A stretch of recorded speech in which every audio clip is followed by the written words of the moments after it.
দিয়েছিলাম জরুরি এক কাজে। তার ছিঁড়ে ট্রেন আটকে গেল হঠাৎ পথের মাঝে। রাত 12টায় কালনা নেমে রওনা হলাম একা। জলার ধারে হঠাৎই এক ভূতের সঙ্গে দেখা। ভূত বললে, দাঁড়া, এমন সুযোগ কি আর পাবো?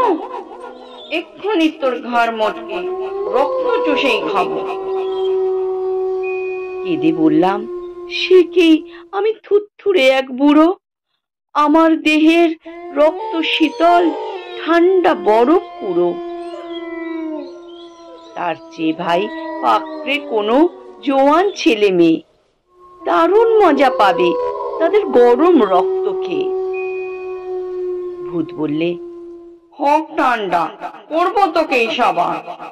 ইচ্ছে আমার হচ্ছিল আজ খুব কোল্ড ড্রিঙ্কস খাবার।